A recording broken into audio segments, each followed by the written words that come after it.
ನಾನು ಕಶ್ಯಪ್ ಅವರನ್ನೇ ಪ್ರಶ್ನೆ ಮಾಡ್ತೀನಿ. ಎರಡೂ ಕಡೆ ಕೋಮು ಮತಾಂಧತೆ ಅನ್ನುವಂಥದ್ದು ಧರ್ಮದಲ್ಲಿ ಕೆಲವರು ಪ್ರಚಾರ ಮಾಡ್ತಾ ಇದ್ದಾರೆ. ಕೋಮು ಮತಾಂಧತೆ ಅನ್ನುವಂಥದ್ದು ಇದೆ. ಬರ್ಲಿ ಬಿಡಿ, ಆಯೋಗ ಒಂದು ಎಫೆಕ್ಟಿವ್ ಆಗಿ ಕೆಲಸ ಮಾಡಲಿ, ತನಿಖೆ ಮಾಡಲಿ.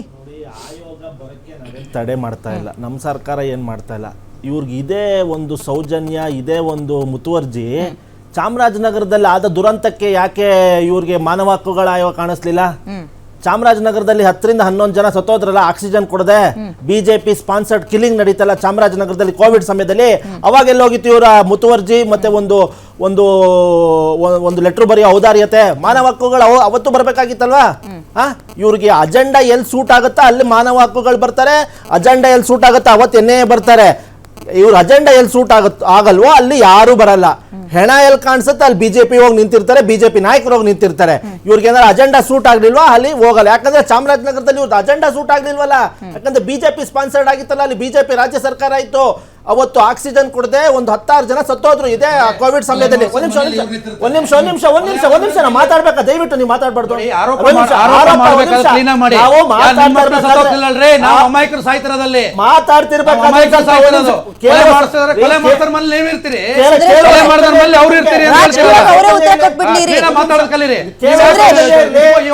ಮಂಗಳೂರು ಅಲ್ಲಿ ಮಾತಾಡಿ.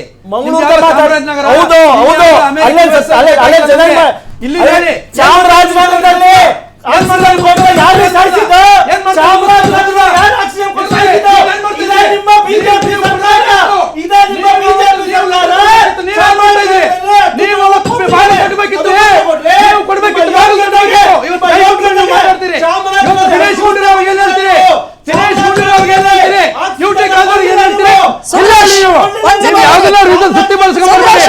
ಇವತ್ತು ಹ್ಯೂಮನ್ ರೈಟ್ಸ್ ಆಗಿ ಬಂದಿದೆ, ಎನ್ಐ ಬಂದಿದೆ, ಹಿಂದೂಗಳದ್ದು ಸರಣಿ ಸಾವು ಆಗ್ತಾ ಇದೆ.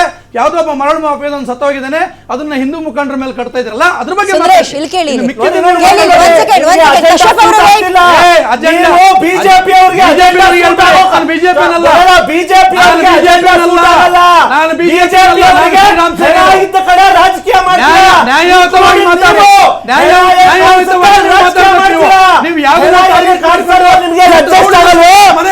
ಚಾಮರಾಜನಗರದಲ್ಲಿ ಎಲ್ಲ ಹೋಗಿತ್ತು ನಿಮ್ಮ ನೀವ್ ಯಾಕೆ ಹೋಗ್ಲಿಲ್ಲ?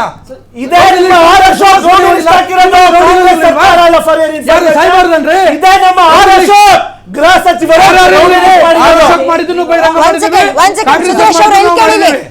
ಸುಂದರೇಶ್ ಅವರೇ, ಒಂದ್ ಸೆಕೆಂಡ್ ಮೇಡಮ್, ಒಂದ್ ಸೆಕೆಂಡ್. ಕೆಜೆ ಹಳ್ಳಿ ಡಿಜೆ ಹಳ್ಳಿ ಅಂದಾಗ ಅದೇ ಉತ್ತರ ಪ್ರಶ್ನೆ ನಿಮಗೆ ಕೇಳ್ತೀನಿ ಕೇಳಿ. ಚಾಮರಾಜನಗರ ಬೇರೆ ದೇಶದಲ್ಲ ಸರ್, ನಮ್ಮಲ್ಲೇ ಆಗಿತ್ತು, ಅಲ್ಲೂ ಸಾವುಗಳಾಯ್ತು. ಅದಕ್ಕೆ ಯಾಕೆ ಮಾನವ ಹಕ್ಕುಗಳ ಆಯೋಗವನ್ನು ಕರೀಲಿಲ್ಲ ಅಂತ ಕೇಳ್ತಾರೆ ಪ್ರಶ್ನೆ. ತಪ್ಪೇನಿದೆ ಅದರಲ್ಲಿ? ನೀವೇನ್ ಬಿಜೆಪಿ ಸಪೋರ್ಟ್ ಮಾಡೋ ಅಗತ್ಯ ಇಲ್ಲ. ಕೇಳಿ, ಬಿಜೆಪಿ ಅಧಿಕಾರದಲ್ಲಿ ಇದ್ದಾಗಲೂ ಹಿಂದೂ ಮುಖಂಡರು ಸಾವನ್ನಪ್ಪಿದ್ದಾರೆ. ಅದು ನಿಮ್ ಗಮನದಲ್ಲಿರಲಿ. ಗೊತ್ತಿಲ್ವಾ ನಿಮ್ಗೆ? ಹೈಯೆಸ್ಟ್ ಕೇಸ್ ನಮ್ಮ ಹೋರಾಟಗಾರರಿಗೆ ಹಾಕಿದ್ದಾರೆ 29 ಜನ. ಮತ್ತೆ ನೀವ್ ಯಾಕೆ ಅದನ್ನ ಸಂಭಾಳಿಸ್ಕೊಂಡು ಹೋಗ್ತಿಲ್ಲ? ನೀವು ಮಂಗಳೂರು ವಿಷಯಕ್ಕೆ ಬನ್ನಿ. ಇವತ್ತು ಏನ್ ಲೈವ್ ಈಗ ಏನ್ ಪ್ರತಿಷ್ಠಿತವಾಗಿ ಏನ್ ನಡೀತಿದೆ ಅದ್ರ ಬಗ್ಗೆ ಬನ್ನಿ. ಎಲ್ಲ ಕಶ್ಯಪ್ ಅವರೇ, ಈಗ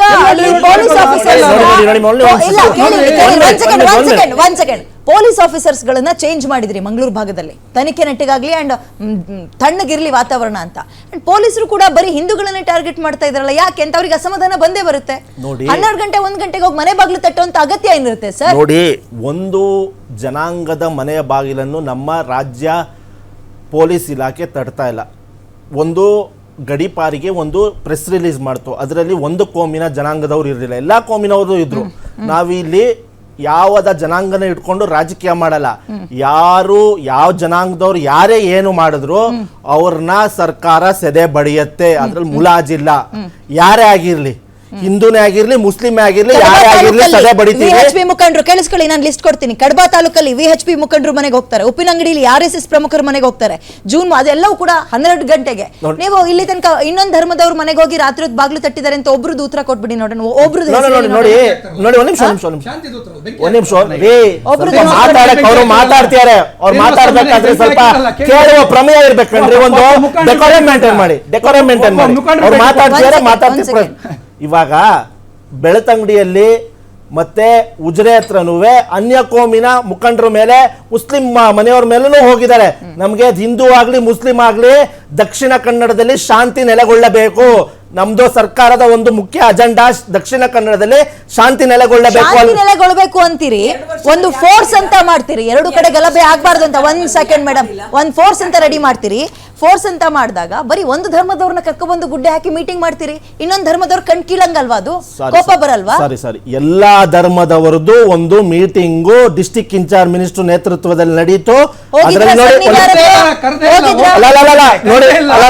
ಮಾಹಿತಿನೇ ಇಲ್ಲ. First of all district incharge minister ನಿಮಗೆ ಮಾಹಿತಿ ಇಲ್ಲ ಅನ್ಸುತ್ತೆ. ಡಿಸ್ಟ್ರಿಕ್ಟ್ ಇನ್ಚಾರ್ಜ್ ಮಿನಿಸ್ಟರ್ ನೇತೃತ್ವದಲ್ಲಿ ಡಿಸ್ಟ್ರಿಕ್ಟ್ ಇನ್ಚಾರ್ಜ್ ಮಿನಿಸ್ಟರ್ ನೋಡಿ ಇಲ್ಲಿ ಮಾಧ್ಯಮದ ಮುಂದೆ ಕೂತ್ಕೊಂಡು ತಾವು ಸುಳ್ಳು ಹೇಳೋ ದಕ್ಷಿಣ ಕನ್ನಡದಲ್ಲಿ ಲಾ ಅಂಡ್ ಆರ್ಡರ್ ನ ಮೇಂಟೈನ್ ಮಾಡಲ್ಲ. ರಾಜ್ಯದಲ್ಲಿ ಆರೋಗ್ಯ ಸಚಿವರು ದಿನೇಶ್ ಗುಂಡೂರಾವ್ ಅವರು 100 ಜನ ಬಾಣಂತಿಯರು ಸಾಯ್ತಾರೆ. ಅಲ್ಲಿ ಸ್ಟ್ಯಾಂಡರ್ಡ್ ಆಫ್ ಮೆಡಿಸಿನ್ ಅನ್ನ ಪ್ರಿಸ್ಕ್ರೈಬ್ ಮಾಡಲ್ಲ. ಸಿನ್ನೂರಲ್ಲಿ ಸರ್ಕಾರ ಕೊಟ್ಟಿರುವಂತ ಬಿಜೆಪಿ ಅಧಿಕಾರದಲ್ಲಿರೋದನ್ನ 100 ಉದಾಹರಣೆ ಕೊಡ್ತೀನಿ. ಬಿಜೆಪಿ ಸರ್ಕಾರ ಬೇಡ ಸರ್ಕಾರ ತಂದಿದಾರಲ್ಲ, ಏನ್ ಮಾಡಿದ್ರು? ದಿನೇಶ್ ಗುಂಡೂರಾವ್ ಅವರು 2 ವರ್ಷದಲ್ಲಿ ಯಾವ ಕಾನೂನು ಸುವ್ಯವಸ್ಥೆಯನ್ನ ದಕ್ಷಿಣ ಕನ್ನಡದಲ್ಲಿ ಮೇಂಟೈನ್ ಮಾಡಿದ್ರೆ ಹೇಳ್ಬೇಕಲ್ಲ. ಕರಾವಳಿ ಭಾಗದಲ್ಲಿ ಕಾಂಗ್ರೆಸ್ ಮಾತ್ರ ಸಾವಾಗ್ಲಿಲ್ಲ, ಕೋಮು ಗಲಭೆ ಆಗ್ಲಿಲ್ಲ. ಬಿಜೆಪಿ ಪಾಯಿಂಟ್ ತಗೋಬೇಕಿರೋದು ಸರ್ಕಾರ ಬಂದು 2 ವರ್ಷ ಆಯ್ತು, ಯಾಕೆ ಕಾನೂನು ಹಿಂದೂಗಳನ್ನು ಯಾಕೆ ಟಾರ್ಗೆಟ್ ಮಾಡ್ತಾ ಇದ್ದಾರೆ? ಹಿಂದೂಗಳನ್ನು ಇವತ್ತು ಯಾಕೆ ಟಾರ್ಗೆಟ್ ಮಾಡ್ತಿದ್ದಾರೆ? 2 ವರ್ಷ ಏನ್ ಮಾಡ್ತು ಈ ಸರ್ಕಾರ?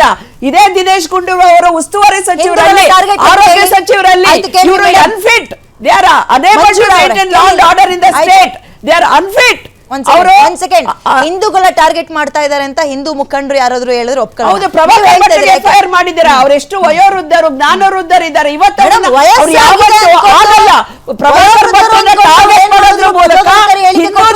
ಅಡಗಿಸ್ಬೇಕು ಅಂತ ಪ್ರಯತ್ನ ಇದೆ ಸರ್ಕಾರ. ಕಾನೂನು ಏನು ಮಾಡ್ಲಿಲ್ಲ. ಅವರು ಕಳೆದ 50 ವರ್ಷದಿಂದ ಅಲ್ಲಿ ಸಾಮಾಜಿಕ ಚಟುವಟಿಕೆಯನ್ನ ಮಾಡ್ತಾ ಈ ಕೆಲಸ ಮಾಡ್ಕೊಂಡ್ ಬಂದಿದ್ದಾರೆ. ಯಾವ ಅವರ ಮೇಲೆ ಅನ್ನುವ ದುರುದ್ದೇಶದಿಂದ ಮಾಡಿದ್ದಾರೆ. 2 ವರ್ಷ ಆಯ್ತು ಸರ್ಕಾರ ಬಂದು, ಏನ್ ಮಾಡಿದ್ರು ಅನ್ನೋ ನನ್ನ ಪ್ರಶ್ನೆಗೆ ನಂಗೆ ಉತ್ತರ ಬೇಕು. 2 ವರ್ಷ ಯಾಕೆ 5 ವರ್ಷದಲ್ಲಿ ನೀವಿದ್ದಾಗ ನೀವೇನ್ ಮಾಡಿದ್ರಿ ಅಂತ ಕೇಳ್ತಾರೆ. ಕಾನೂನನ್ನ ಯಾಕೆ ಕೈ ತಗೊಂಡ್ರು? ಏನ್ ಮಾಡ್ತೀವಿ ಸರ್ಕಾರ? ಹಾಗಾದ್ರೆ 2 ವರ್ಷ ಏನ್ ಮಾಡ್ತೀವಿ ಸರ್ಕಾರ? ಹಾಗಾದ್ರೆ ವಿಧಾನಸೌಧದ ಮುಂದೆ ಚಿನ್ನಸ್ವಾಮಿ ಕ್ರೀಡಾಂಗಣದಲ್ಲಿ 11 ಜನ ಸತ್ರು. ಹಾಗಾದ್ರೆ ಏನ್ ಮಾಡ್ತೀವಿ ಸರ್ಕಾರ? ಉತ್ತರ ಕೊಡ್ತೀರಾ? ಇಶ್ಯೂ ಡೈವರ್ಟ್ ಮಾಡಿದ್ರೆ ಅಂತ 100 ಪ್ರಶ್ನೆ ನಾನು ಕೇಳ್ತೀನಿ. ಬಿಜೆಪಿ ಇದ್ದಾಗ ಏನಾಯ್ತು ಅಂತ ಕೇಳಿ ಮೇಡಮ್. ಅದಕ್ಕೆ ಅವರು ಬಿಜೆಪಿ ಸರ್ಕಾರ ಬೇಡ ಅಂತ ಕಾಂಗ್ರೆಸ್ ಸರ್ಕಾರಕ್ಕೆ 136 ಜನ ಕೊಟ್ಟು ಗೆಲ್ಸಿದ್ರಲ್ಲ. ನೀವೇನ್ ಮಾಡ್ತಾ ಇದ್ದೀರಾ? 2 ವರ್ಷದಿಂದ ಉತ್ತರ ತಗೊಳ್ಳಿ. They are unfit. ದಕ್ಷಿಣ ಕನ್ನಡದಲ್ಲಿ